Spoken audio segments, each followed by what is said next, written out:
Hi, today I'm talking about suspended chords. When you see these written down, they're often abbreviated to sus.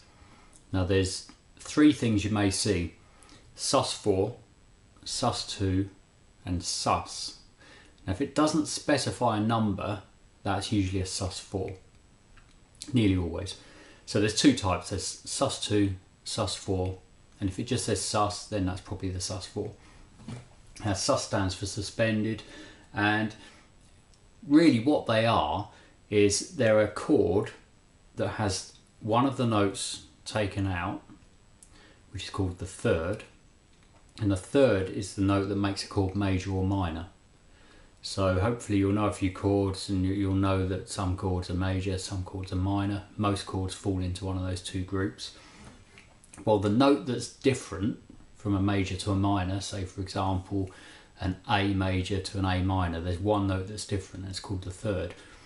And the sus chord is where you get rid of the third, so the chord is no longer major or minor, it's kind of neutral, and you replace the third with either a second or a fourth. Now if you don't know what these numbers mean, I'll just very quickly explain. Anytime you're talking about numbers in music to do with notes, so like a fourth or a fifth or a seventh, it's always referring to the note in a scale, and it's usually the major scale that we're talking about.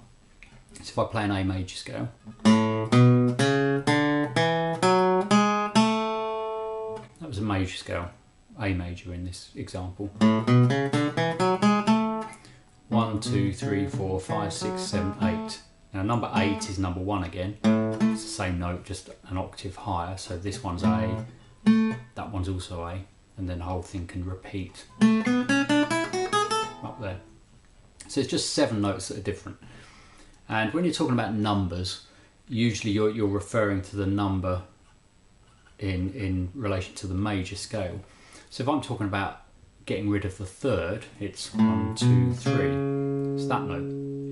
Now that is the third in A, also known as the major third. In a minor chord, that note's different. It's flattened to a minor third. So that's the note that's different. And if I play an A major chord here, that's that note, C sharp. If I play A minor, that note has turned into this note, which is a C.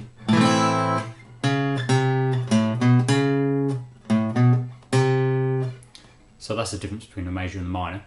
So when you get rid of that, you replace it with either a second or a fourth. So if I go back to the scale, 1, 2, second note is a B in this example.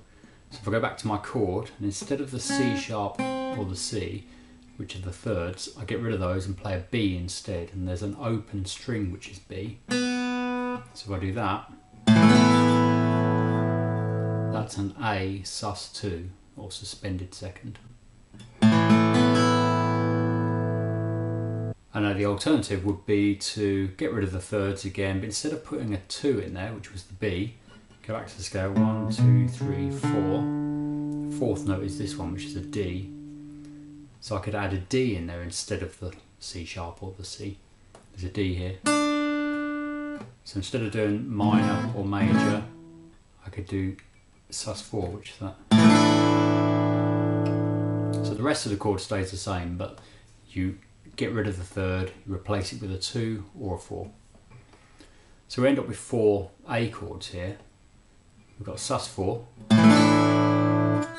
major,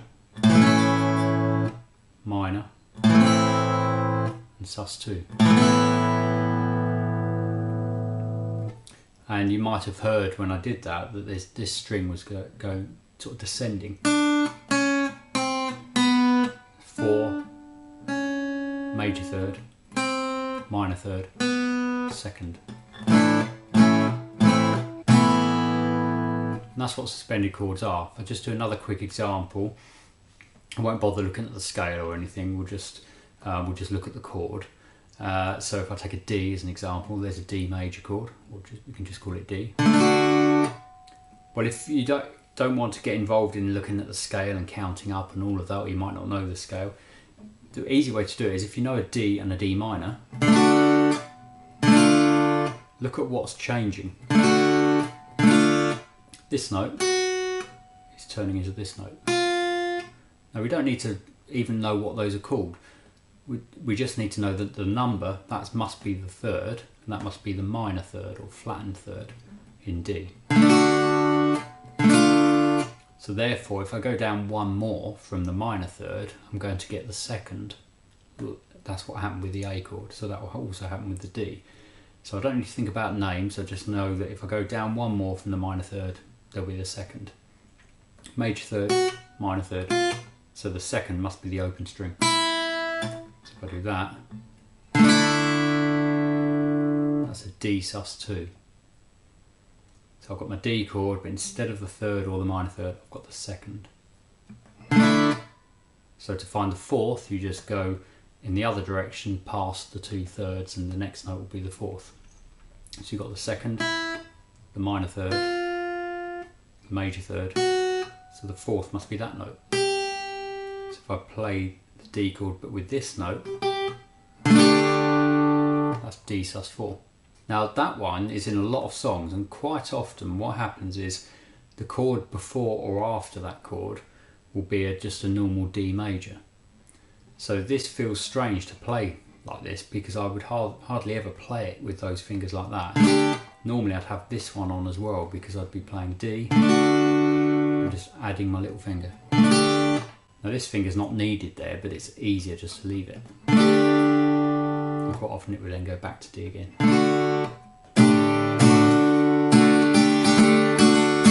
Lots of songs have that in.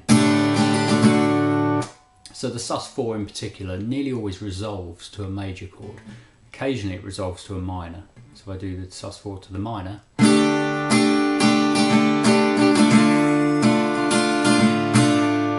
or to the major, I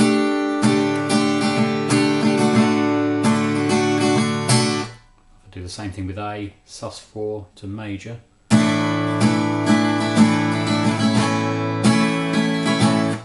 or sus4 to minor.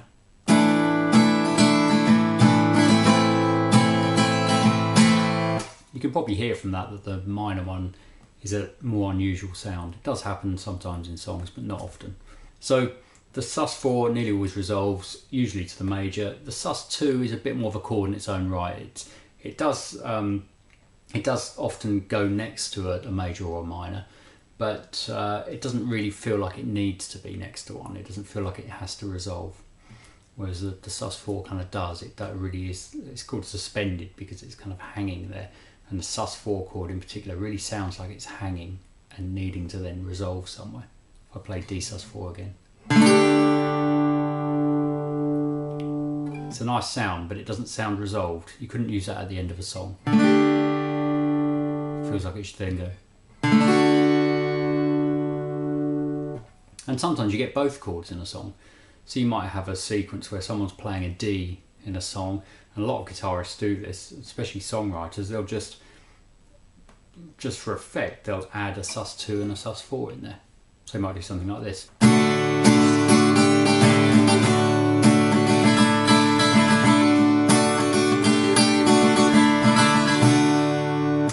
It's just a bit more interesting than playing a D. And this finger, when you play D, tends to be kind of hovering around, not doing much. It's just an obvious thing to do. Add it to that note. So it's often used like that as an embellishment of the sus4 and the sus2 as well. I hope that makes sense. Please put any questions you have in the comments and click like if you like this lesson, and subscribe if you haven't already. Before I go, just very quickly, if I just show you a couple of chord shapes which are movable chords for suspended chords. So by that I mean bar chords, which you might be familiar with, like majors or minors. And the best ones to learn are coming from the 5th string, which is the A string. So the actual bar chord for a standard major chord would be this, that you probably know. So that would be a C where I'm playing this example. And then the minor is that one. They're known as A shape and A minor shape bar chords. we've got major, minor. Well, we can work out the sus chords by looking at the difference between the major and the minor. But anyway, the sus2 is needing that note in there, so you just play that. And because this finger's not being used, you can help with the bar, which gives you a bit more strength there. That's the sus2, and then the sus4, think of it as a major like that, but your little finger moves out like that, 1 fret.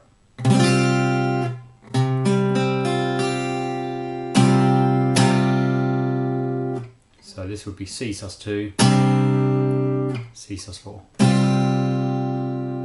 And I recommend learning those ones and use those ones before you then look at the E string for the bar chord shapes. The A string shapes are nicer to learn.